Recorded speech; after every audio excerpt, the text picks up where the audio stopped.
xildhibaanada golaha deegaanka ee degmada Caynaba oo qayb ka mid ah warbaahinta kula hadlay magaalada Caynaba ee xarunta gobolka Saraar ayaa waxay maayirka ku eedeeyeen inuu dhagaha ka furaystay inuu qabto kalfadhiga ay xaq u lahaayeen waa siday hadalka u dhigeen xildhibaanadani waxa ay sheegeen in muddo 7 bilood la qabtay hal kalfadhi dhanka kale xildhibaanadu waxa ay sheegeen in gudoomiyaasha guddi hoosaadka arrimaha bulshada isla markaasina aanay qabsoomin arrimihii loo doortay waa siday hadalka u dhigeen xildhibaanadu waxa ay baaq direen bulshada qaybaheeda kala duwan wasaaradda arrimaha gudaha Soomaaliland mas'uuliyiinta gobolka xildhibaanadan oo ka kooban 7 xildhibaan ayaa waxa ay sheegeen in gudoomiyaasha guddi hoosaadka golaha deegaanka ee degmada Caynaba aanay isugu iman arrimo la xiriira shaqada loo doortay aad baan u salaameynaa dhammaan bulshooyinka gobolka Saraar iyo bulshooyinka qaranka Jamhuuriyadda Soomaaliland maanta ay bishu tahay 1 February 2022 maanta halkan waxaan ku taaganahay 5 xildhibaan oo kamid ah xildhibaanada golaha deegaanka ee degmada Caynaba marka laga yimaado 2 xildhibaan oo runtii ku maqan seminar waxa sida runtii qariib nagu noqotay in maanta kalfadhiyadii kuwaan caadiga ahayn marka laga yimaado kuwa caadiga ah ee kalfadhiyadii 3 biloodka ahaa in maanta fulintii degmada Caynaba ugu horeeyo gudoomiye Xasan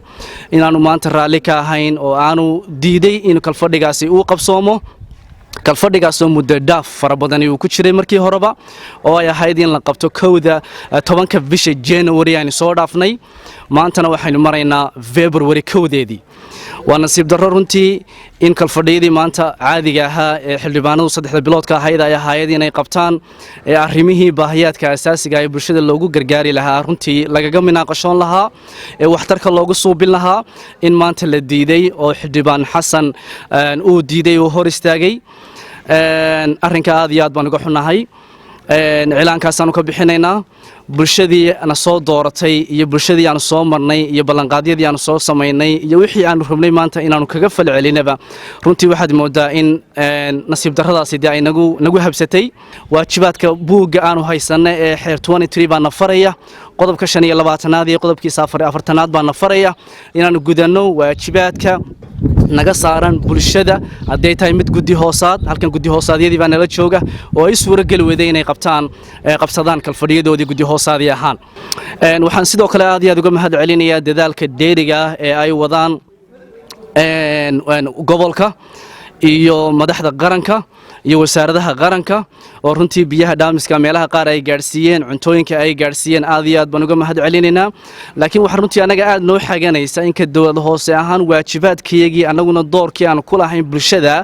inaanu geyno oo aanu ka muuqano oo aanan dawladda waxa ay qabatay wax ku darno 1 bishii 2022 waxaanu isku nimi anagoo 5 xildhibaan ah oo golaha deegaanka degmada Caynaba ah in noo qabto ama uu noo qabsoomo kalfadhigi kaasoo aan kaga dooni lahayn arrimo badan oo u yaala gobolka waxaan leeyahay gudoomiye waad dhaafisay muddadii iyo ballankii waana muxuu ahaayeen kalfadhigu waa muddo dhaaf waana kala dhaaf waxaan leeyahay gudoomiye arrin fiican ma sameyn arrinkaasna waa arrin aad iyo aad u xun xagga xildhibaanada iyo xagga deegaanka degmadaba gudoomiye shaqadaadii si fiican malaamad gudan ayaan leeyahay halkan waxaan ku taaganahay 5 xildhibaan oo kamid ah xildhibaanadii golaha deegaanka ee gobolka Saraar waxa saakana kaliifay runtii inaan ku hadalno media soo taagno anigu waxaan ahay xubnaha guddida joogtada 7 bilood baan xildhibaan ahayn 7 bilood one day nooma qabsoomin annagoo taala yaaban oo ay taagan tahay ayaa waxa dhacday kalfadhigii 3 biloodka caadiga ah inaanin maayirku uu ka wareegaalaysto uu san qaban 1 bishu nala ballamay saakaanu tagnay wuxuu yiri waxba kama jiraan ana laalay teesaga ka jawaabi doona gudoomiyaasha guddida joogtada ay waxay waajib u leeyihiin bil walba inay kalfadhi qabsadaan 7 bilood oo aanu xildhibaan ahayn oo degmada Caynaba aanu joognay hal kalfadhi waa naloo diiday in la qabto sidaa daraadeed kalfadhigan maanta waxaa nala ballamay bisha 2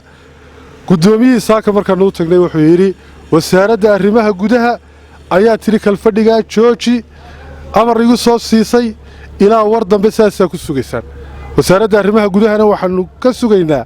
kalfadhiga aanu dalbanaynaa maaha kii maayirka lagu bedelayay waa kii waajibaadka aanu lahayna 3 biloodka ahaa fulinteedu aanay marnaba marayn waajibaadkii ay ku lahaayeen golaha saacad kastana ay ka baxayaan buugga xeertoona tiriigu wixii sharciga uu noo siiyey ay ku tumanayaan sharcigii ayay ku tumanayaan qodobo badan oo ay jabiyeen annaga way noo qoran yihiin 7 biloodna siday doonaan bay ka yeeliyeen in kalfadhigii bilaha la qaban waayo ka markii ay qaban waayeen 7 biloodba kii 3 bilood kaaba imkana la raaciyay marka waxaanu leenahay wasaaradda arrimaha gudaha si degdega inay hoos ugu soo eegto وعلي آذن درر علي تاني ورقة تلفزيون كون كيبل مقالة داعينبع